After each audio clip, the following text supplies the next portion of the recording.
voltamos com o nosso Tome Ciência, que de certa maneira está misturando tudo em história e ciência. Eu não sei se é história da ciência ou ciência da história, o que a gente está fazendo aqui, mas as duas coisas certamente. E agradecemos desde já, porque contamos com a presença do Otávio Velho, que vem a ser presidente de honra da SBPC, velho militante na entidade, e do Carlos Fidelis Ponte, que é estudioso e executa as estratégias de desenvolvimento lá na Fiocruz.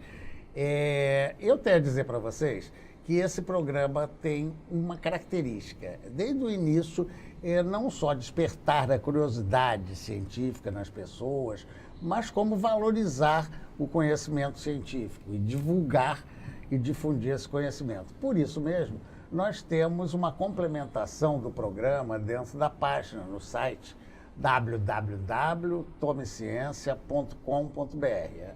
Para não esquecer, www.tomeciencia.com.br. No nosso site tem um setor lá chamado Saber Mais. É porque a gente explora os cientistas que vieram aqui para nos darem indicações que possam aprofundar a pesquisa das pessoas, né? E pegar essa mania de pesquisar como eles pesquisam e saber mais sobre o assunto discutido. Então eles vão depois nos dar as listas e nós vamos estar lá no site com a lista de sites, artigos, ou seja, como vocês podem conhecer mais do assunto. E para quem quiser dar palpites, sugestões, opiniões, ou seja, entrar em contato com a gente, anota aí o nosso e-mail, ideias@tomeciencia.com.br, ok?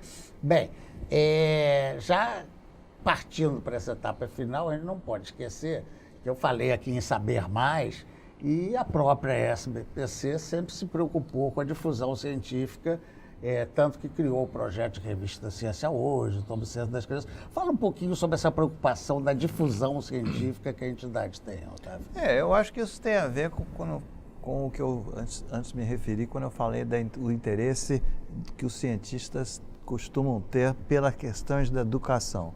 É uma sensação quase que de autodefesa dos próprios cientistas de que se não tivermos uma educação de alto nível no país, o desenvolvimento científico fica prejudicado, fica com as pernas de pau, né? Eu acho que existe essa sensação e por isso esse interesse. E, naturalmente, esse interesse pela educação, de início, é natural que venha, que parta, sobretudo, da questão da ciência, né? Da educação científica, mas não só. Eu acho que é importante dizer que não só. Então, e um dos instrumentos da educação científica, inclusive fora da escola, é a chamada divulgação científica, né? A SBPC tem tido muitas iniciativas nesse sentido. Essas reuniões que nós fazemos, tanto as anuais quanto as regionais, sempre tem um espaço muito grande, inclusive lúdico, né, para crianças, para presença, para atração das crianças para as atividades da ciência, e é impressionante que como realmente elas respondem muito bem a isso, né? A população brasileira e as crianças em particular têm um interesse pela ciência, existem pesquisas que sugerem isso, né? Existe uma imagem favorável da ciência, né? Até porque a ciência representa a ideia da curiosidade. Exatamente. A criança é curiosa pela própria natureza. Exatamente, né? Pois é. E a SBPC também, durante muito tempo, abrigou a Ciência Hoje, a revista Ciência Hoje e a Ciência Hoje das Crianças, que hoje é independente da SBPC, mas que mostra exatamente, foi um grande trabalho muito importante que foi realizado e que continua a ser realizado hoje, né? Então, eu acho que isso é importante. E eu chamaria a atenção também, puxando a brasa para o meu lado, do papel dos museus nisso, né? Eu acho que os museus são realmente cruciais porque eles são o lugar de encontro da pesquisa científica, né, com o grande público, né? Eu acho que, por isso, quando a gente fala em ciência, quando a gente fala e reivindica verbas, eu acho que o lugar dos museus científicos é muito importante para o país e eles não podem ser descurados também. Que ajuda a incentivar também, né? Exatamente. Saber científico. Exatamente. Bem, e eu tenho que fazer aqui de público o agradecimento, porque a BPC sempre foi a nossa aliada desde o primeiro programa, em 1987, participando ativamente do Conselho Científico, indicando nomes, e nomes, temas, sempre atuando em parceria para nós chegarmos a esse ponto de poder trazer para vocês as novidades. Bem, caminhando então agora, depois da questão da divulgação, vamos mais para o final. O que falta, né, Fidelis? Fora o dinheiro. Fora o dinheiro, porque isso a gente sabe que falta sempre, né? Eu acho que falta uma definição de longo prazo, um projeto de país pactuado com a sociedade, discutido na academia, discutido nas comunidades, discutido amplamente. E uma coisa que a gente vê, se fala muito em Estado mínimo. Eu acho que o Estado tem que ser do tamanho do projeto da nação. O Estado tem que atender a esse projeto. E, sobretudo, o Estado ele não deve ser uma entidade que proteja um segmento econômico. O Estado tem por função proteger a vida. Então, o centro de um projeto do país é um Estado que proteja a sociedade. Assim, a sociedade, o bem-estar da sociedade deve ser assim, o objetivo final do Estado. Assim, não como uma coisa lateral. Primeiro você faz a economia e depois você consegue o bem-estar. Não. O objetivo é o bem-estar da sociedade. Esse é o objetivo central. Não pode ficar à margem. Então, a gente tem que lutar para construir um novo desenvolvimentismo, um desenvolvimentismo inclusivo, ambientalmente responsável, né, sustentável, que tenha responsabilidade social. Esse tipo de coisa que eu acho que falta a gente pactuar. A gente tem muitas cabeças no país pensando isso. Agora, é preciso reunir essa gama de informações e ideias, né, e tentar traduzir isso em algo que sirva assim, ao futuro, que conserte o presente, né, que garanta a soberania nacional, que isso é super importante, a gente precisa ter uma atitude.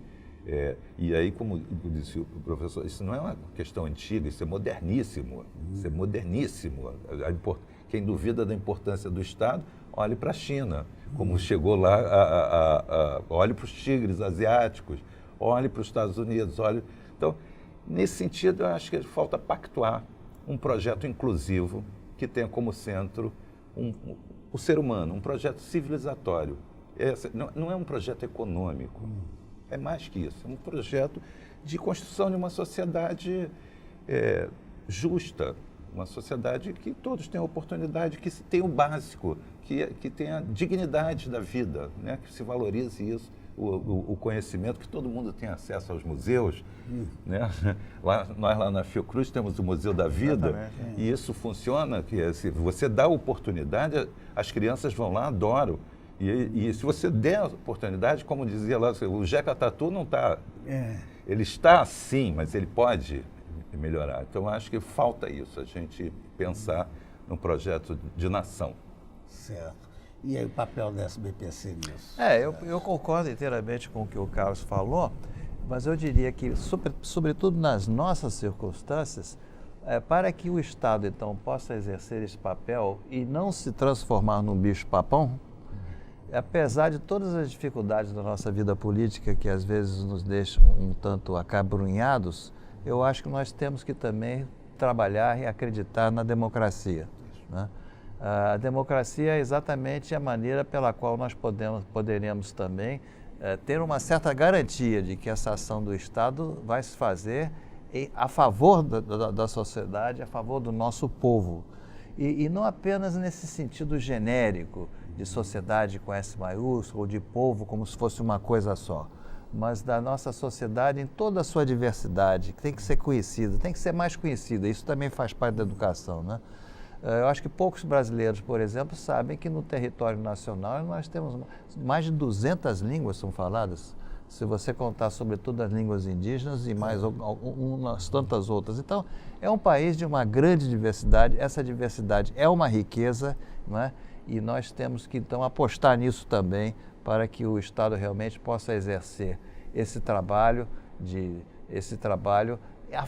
realmente no sentido de uma associação com os anseios populares. Tá.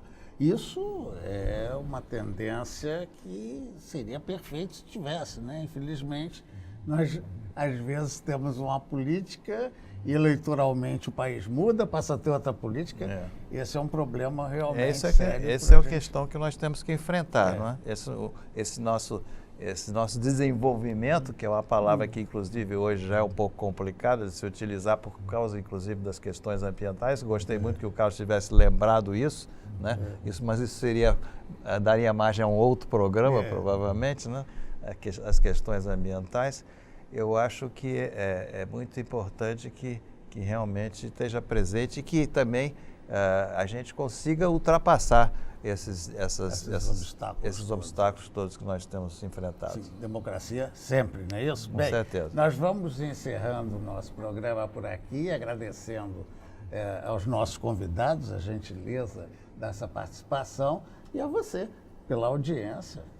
Assista mais. Tome Ciência, como eu disse, está fixo lá na internet. Você pode assistir qualquer programa no www.tomeciencia.com.br.